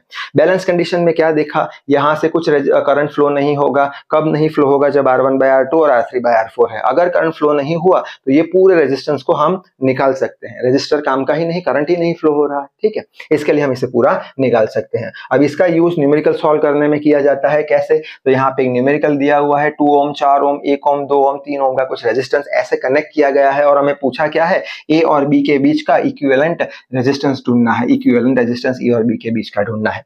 तो कैसे ढूंढेंगे? अब 2 ओम और 4 ओम हमें सीरीज में लग रहे हैं, लेकिन एक्चुअल में तो सीरीज में है नहीं। क्यों? सीरीज में क्या होता है, यहां से जो करंट फ्लो होगा वही यहां से फ्लो होगा, लेकिन यहाँ पे जो करंट फ्लो होगा कुछ करंट यहाँ पे चला जाएगा, कुछ करंट यहाँ पे चला जाएगा, यानी सीरीज में तो है नहीं, पैरेलल जैसा भी कुछ दिख नहीं रहा। तो उसके लिए हम क्या करेंगे? व्हिस्टन ब्रिज अप्लाई करेंगे। अब ये दिखने में कुछ इस तरीके का है, क्या है? ये R1 है, ये R2 है, ये R3 है और R4 है, और ये बीच का रेजिस्टेंस कौन सा है? R5 है। तो हम कंडीशन चेक कर लेते हैं कि यहां से कुछ करंट फ्लो होगा कि नहीं। अगर नहीं होता है तो कंडीशन क्या आएगी? R1/R2 और R3/R4 अगर है तो करंट फ्लो नहीं होगा। चेक कर लेते हैं, R1/R2 कितना होगा? 2/1, 2 हो जाएगा, और R3/R4 कितना होगा? 4/2, 2, यानी ये कंडीशन लग रही है यहाँ पे, यानी कि ये बैलेंस्ड कंडीशन है। बैलेंस्ड कंडीशन यानी बीच में से कोई करंट फ्लो नहीं होगा, यानी इसे हम निकाल देंगे। इसे निकाल देंगे तो ऐसा डायग्राम आ जाएगा, यहाँ पे 2 और 4 सीरीज में आ जाएंगे, R1 और R1 प्लस R2 कर दो, 6 ओम हो गया, ये भी सीरीज में आ गया, 1 + 2 कर दो, 3 आ गया। तो ये डायग्राम कुछ ऐसा आ जाएगा, 6 और 3 यहाँ पे आ जाएंगे। ये पैरेलल में है, पैरेलल में क्या करते हैं? 6 × 3 / 6 + 3, तो इसका जो इक्विवेलेंट रेजिस्टेंस है वो 2 ओम के बराबर आ जाएगा। नेक्स्ट देख लेते हैं। नेक्स्ट सेल यानी क्या वो समझ लेते हैं पहले। तो सेल यानी एक डिवाइस होता है जो हमें इलेक्ट्रिकल एनर्जी प्रोवाइड करता है। किसको? रजिस्टर को। रजिस्टर क्या हो गया? फैन हो गया, टीवी हो गया, बल्ब हो गया। यानी सेल जो है वो क्या करेगा? एनर्जी रजिस्टर को प्रोवाइड करेगा। कैसे प्रोवाइड करेगा? इलेक्ट्रॉन पे वर्क करके। ठीक है, इलेक्ट्रॉन पे वर्क करेगा। इलेक्ट्रॉन पे वर्क किया तो इलेक्ट्रॉन की जो एनर्जी है वो रजिस्टर को मिल जाएगी। वो कौन देगा एनर्जी? सेल देगा। एज फॉर एग्जाम्पल, अब ये जो बैटरी है वो यहाँ पे एक्सपांड करके बनाई हुई है। ठीक है, अब यहाँ से करंट ऐसे जा रहा है तो इलेक्ट्रॉन का फ्लो ऑपोजिट डायरेक्शन में होगा, यानी इलेक्ट्रॉन ऐसे फ्लो हो रहा है। अब इलेक्ट्रॉन यहाँ पे आ चुका है, इलेक्ट्रॉन यहाँ पे आ चुका है। अब ये इलेक्ट्रॉन का चार्ज नेगेटिव है, इलेक्ट्रॉन को हमें यहाँ भेजना है नेगेटिव टर्मिनल पे, तो बट ऑब्वियसली यहाँ पे रिपल्सिव फोर्स लगेगा, इलेक्ट्रॉन यहाँ पे आ नहीं पाएगा। तो ये बैटरी क्या करेगा? इलेक्ट्रॉन पे वर्क करेगा, इलेक्ट्रॉन को पकड़ के यहाँ तक लाएगा। अब यहाँ पे इलेक्ट्रॉन आ गया, यानी ये जो बैटरी है वो इलेक्ट्रॉन को एनर्जी देके यहाँ पे लाएगा, यानी यहाँ पे इलेक्ट्रॉन के पास हाई एनर्जी होगी। ये हाई एनर्जी लेके इलेक्ट्रॉन कहाँ जाएगा? रेजिस्टेंस में, रजिस्टर में जाएगा। रजिस्टर में ये पूरी एनर्जी खर्च कर देगा, सारी एनर्जी उसे दे देगा, यानी खुद के पास अब कुछ एनर्जी होगी नहीं। यानी यहाँ से कम एनर्जी वाला इलेक्ट्रॉन या जीरो एनर्जी वाला इलेक्ट्रॉन वापस यहाँ पे आएगा। बैटरी वापस से ये इलेक्ट्रॉन पे वर्क करेगी, एनर्जी देगी, जिससे करके इलेक्ट्रॉन यहाँ पे आएगा। ये हाई एनर्जेटिक इलेक्ट्रॉन अपनी एनर्जी लेके रेजिस्टेंस को दे देगा, उस पर खर्च कर देगा एनर्जी, वापस से यहाँ आएगा। यानी कि ये जो सेल है, बैटरी है, वो क्या करेगा? वो इलेक्ट्रॉन पे वर्क करके रेजिस्टर को एनर्जी देगा। सिंपल सा मतलब है सेल का। अब यहाँ पे दो इंपॉर्टेंट चीज है, ईएमएफ और वोल्टेज, वो समझ लेते हैं। ईएमएफ यानी इलेक्ट्रोमोटिव फोर्स, जिसे एप्सिलॉन से रिप्रेजेंट करते हैं। ईएमएफ क्या होता है? ईएमएफ होता है पोटेंशियल डिफरेंस।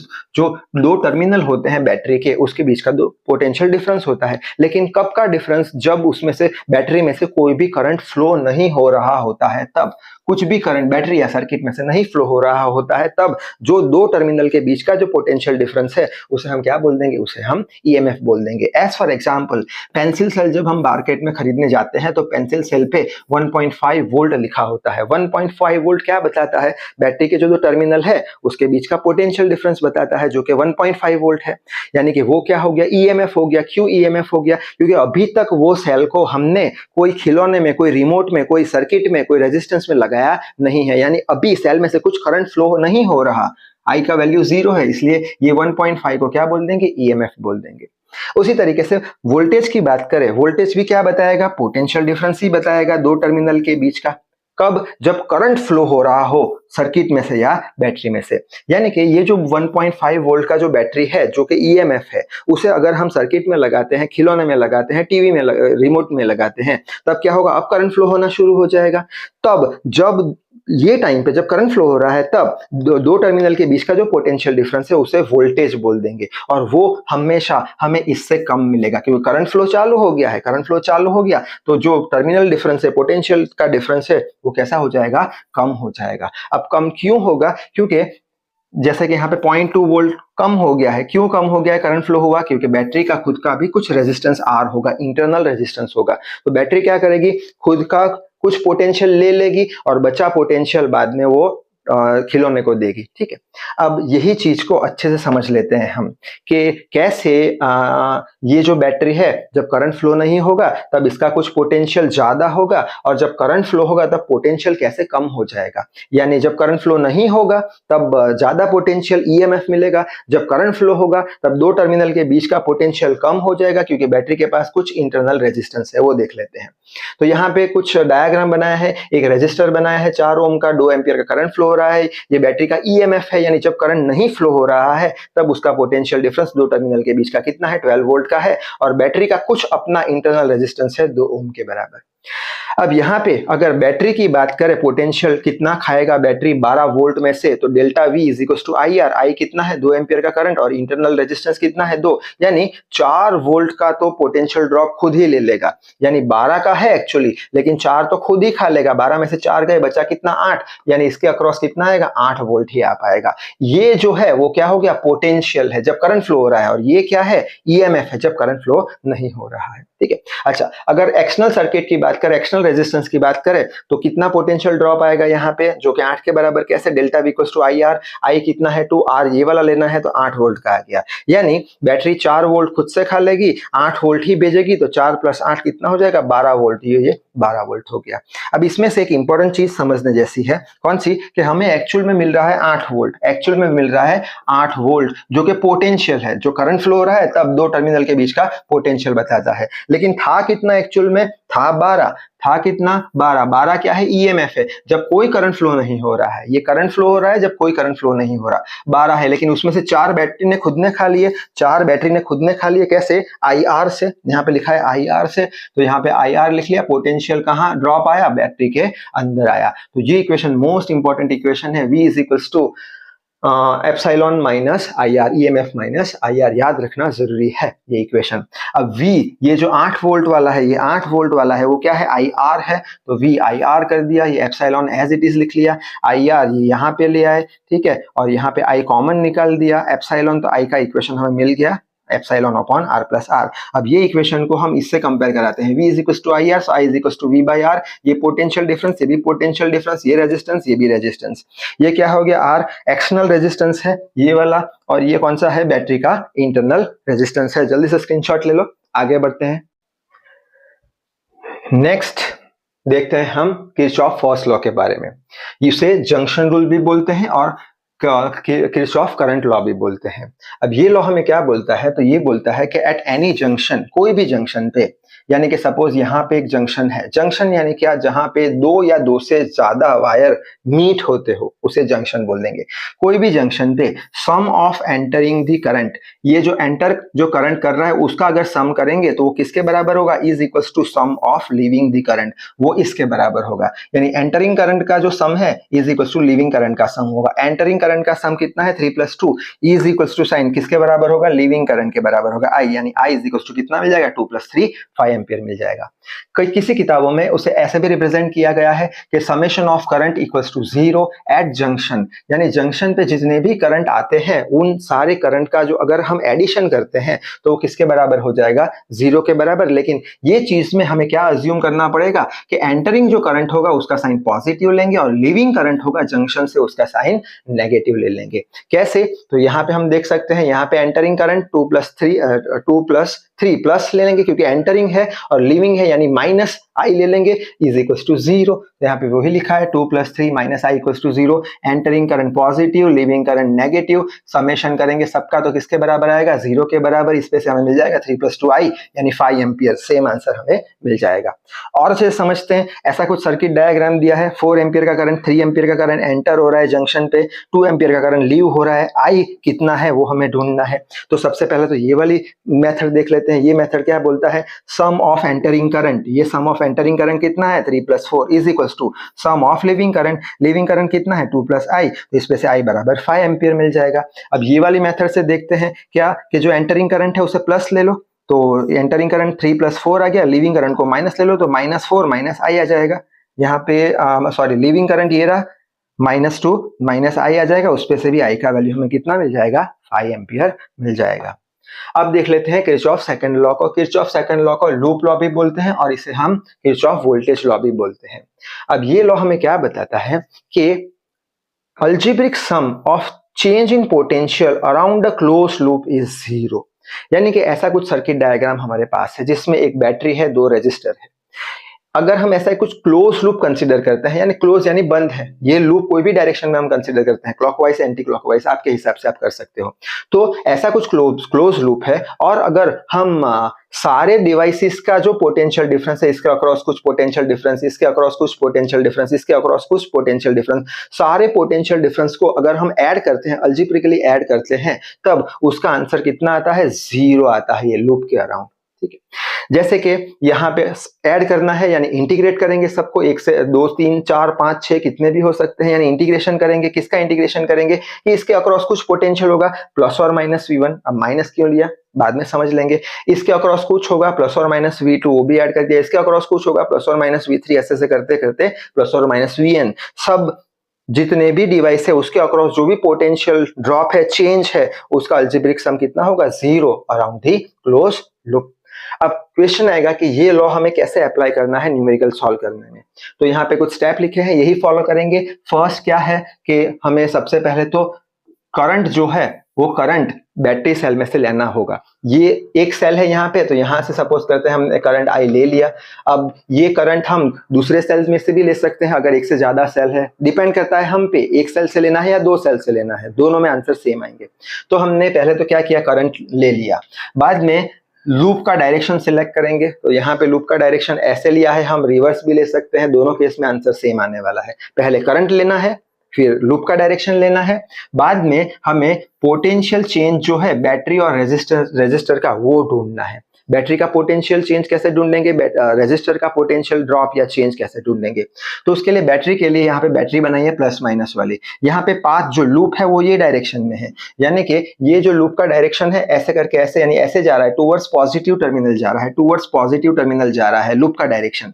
तो हम कहां से कहां जा रहे हैं, माइनस से प्लस जा रहे हैं, यानी पोटेंशियल का गेन आ रहा है, यानी यहाँ पे प्लस V साइन आएगा। ठीक है, बैटरी के लिए। उसी तरीके से अगर हम लूप का डायरेक्शन ये है तो माइनस प्लस से माइनस जा रहे हैं, यानी पोटेंशियल ड्रॉप हो रहा है, कम हो रहा है, यानी माइनस साइन आ जाएगा। ठीक है, अगर रेजिस्टर की बात करें तो रेजिस्टर का में करंट का डायरेक्शन सपोज ये है और लूप का डायरेक्शन ये है, तो अगर लूप का डायरेक्शन और पाथ का डायरेक्शन या फिर लूप का डायरेक्शन और करंट का डायरेक्शन ऑपोजिट होगा, तब पोटेंशियल गेन होगा कितना, IR जितना। इसके अक्रॉस IR जितना पोटेंशियल होता है, अगर डायरेक्शन लूप का और करंट का डायरेक्शन ऑपोजिट है तो प्लस साइन आएगा, और करंट का डायरेक्शन और पाथ का डायरेक्शन दोनों सेम है तो क्या आएगा, माइनस साइन आएगा, पोटेंशियल ड्रॉप आएगा IR।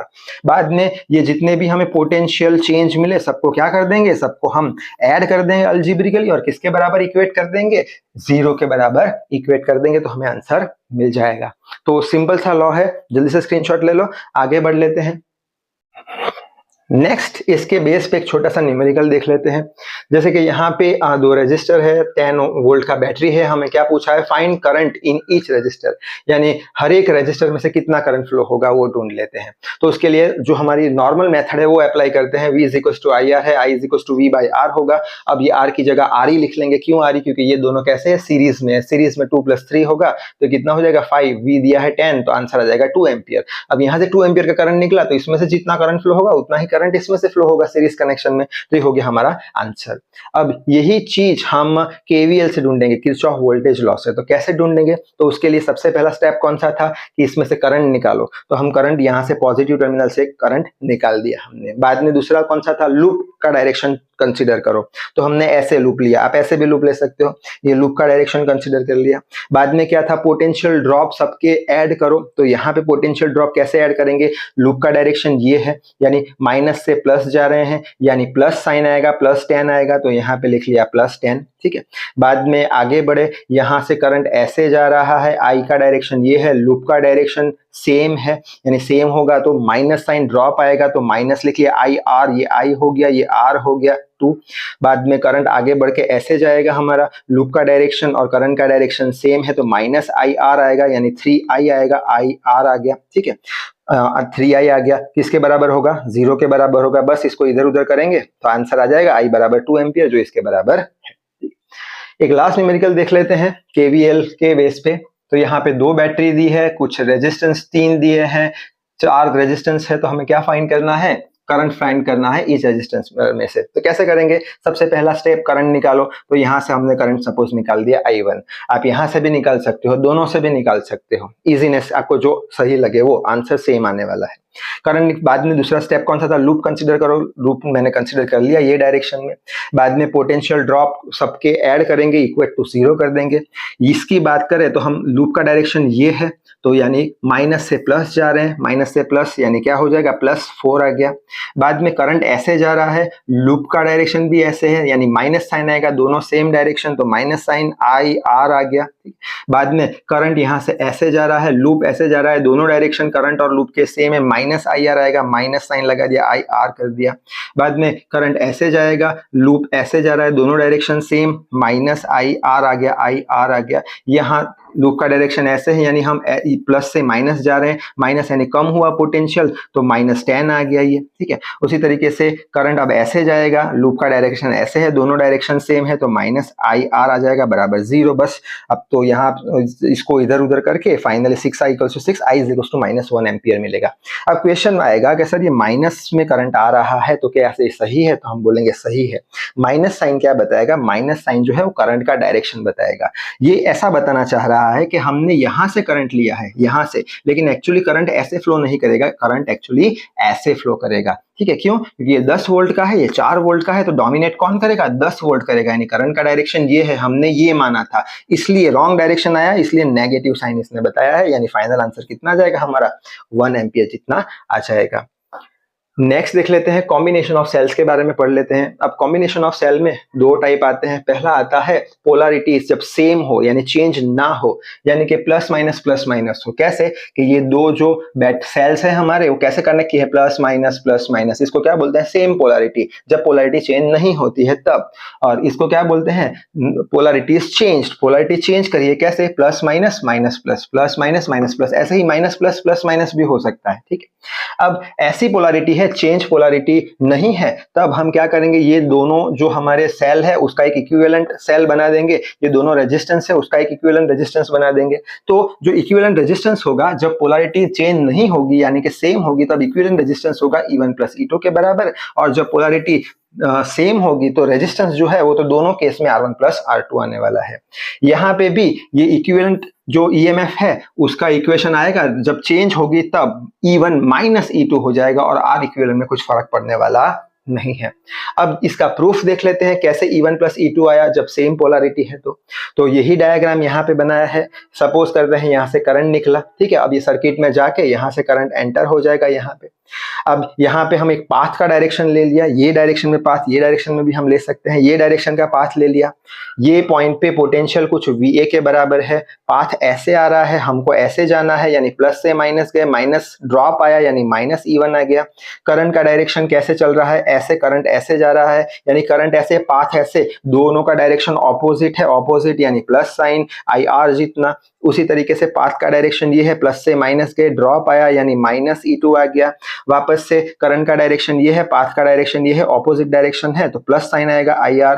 ये सारे जो पोटेंशियल होंगे वो किसके बराबर होंगे, ये पॉइंट B के पोटेंशियल के बराबर होंगे, तो ये सारे पोटेंशियल है वो VB के बराबर होंगे। अब VA - VB कर देंगे और ये टर्म को सेट कर देंगे, VA - VB कितना जाएगा, सपोज करते हैं V के बराबर है, तो E1 + E2, minus sign common निकाल दिया, R1 + R2 आ गया। अब ये जो इक्वेशन है उसे हम ये इक्वेशन से इक्वेट कर लेंगे। इक्वेशन पढ़ा था V = E - IR, तो ये E इक्विवेलेंट कितना हो जाएगा, E इक्विवेलेंट हो जाएगा E1 + E2, और R इक्विवेलेंट कितना हो जाएगा, R1 + R2, तो ये प्रूव हो चुका है। उसी तरीके से यहाँ पे भी ये चीज प्रूव कर लेते हैं। तो वापस से डायग्राम बना दिया, यहाँ पे सपोज करते हैं यहाँ से करंट निकाला, ये सर्किट में फ्लो होके यहाँ से करंट निकलेगा, पाथ का डायरेक्शन ले लिया, ये पॉइंट पे पोटेंशियल VA के बराबर है। अब हम ये आगे जा रहे हैं, पाथ ऐसे है, तो प्लस से माइनस यानी ड्रॉप आया, माइनस साइन E1 कर दिया। करंट का डायरेक्शन ऐसे है, पाथ का डायरेक्शन इसके ऑपोजिट है, तो प्लस साइन लगेगा, प्लस IR1। पाथ ऐसे जा रहे हैं, माइनस से प्लस गया, प्लस साइन आएगा, कहाँ पे, यहाँ पे। बाद में करंट का डायरेक्शन ऐसे है, पाथ का डायरेक्शन ऐसे है, प्लस साइन आएगा IR2। बस ये VA माइनस VB करेंगे, टर्म को इंटरचेंज करेंगे, यहाँ पे VA माइनस VB V ले लिया, E1 minus E2 minus sign common I1 plus R2, उसे भी हम V is equal to E minus IR से कंपेयर करा देंगे, तो E इक्विवेलेंट हमारा हो जाएगा E1 माइनस E2 और R इक्विवेलेंट हो जाएगा हमारा R1 माइनस R2। आगे बढ़ लेते हैं। अब यही कॉन्सेप्ट को अच्छे से समझने के लिए एक छोटा सा न्यूमेरिकल है। ऐसा कुछ सर्किट डायग्राम हमें दिया हुआ है, हमें क्या ढूंढना है, फाइंड इक्विवेलेंट सेल EMF और रेजिस्टेंस, यानी E इक्विवेलेंट ढूंढना है और R इक्विवेलेंट ढूंढना है। E इक्विवेलेंट में हमने अभी अभी देखा था क्या कि अगर सेम पोलैरिटी है, चेंज नहीं होती, तो E1 प्लस E2 हो जाएगा, और ऑपोजिट होती है, ऐसी कुछ होती है, तो ये हो जाएगा E1 minus E2। R equivalent तो सेम रहेगा R1 प्लस R2। अब यहाँ पे इक्विवेलेंट कैसे ढूंढेंगे, तो ये वाला पोलैरिटी ये कौन सा है, प्लस माइनस वाला है, ये कौन सा है, प्लस माइनस वाला है, सेम पोलैरिटी है तो प्लस कर देंगे, प्लस कर देंगे। अब यहाँ पे माइनस माइनस हो गया तो चेंज हो गया पोलैरिटी, तो माइनस E3 कर दिया। ये दिया है 6 4 माइनस 3 7 वोल्ट, इक्विवेलेंट आ गया। R इक्विवेलेंट कैसे ढूंढेंगे, R equivalent R1 plus R2 है कोई भी केस में, तो R1 प्लस R2 प्लस यहाँ पे R3 भी दिया हुआ है, 1 2 1 कर देंगे तो यहाँ पे 4 आंसर आ जाएगा। और इसको हम रिड्यूस कर देंगे कैसे कि ये 3 की जगह पे हम ऐसा कुछ सेल लगा देंगे जो प्लस माइनस होगा। क्यों प्लस माइनस, क्योंकि ये जो है वो डोमिनेटिंग है, यानी प्लस माइनस ये कम है, ठीक है। तो प्लस माइनस किसके बराबर आ जाएगा, 7 वोल्ट के बराबर, और इक्विवेलेंट रेजिस्टेंस 4 के बराबर आ जाएगा।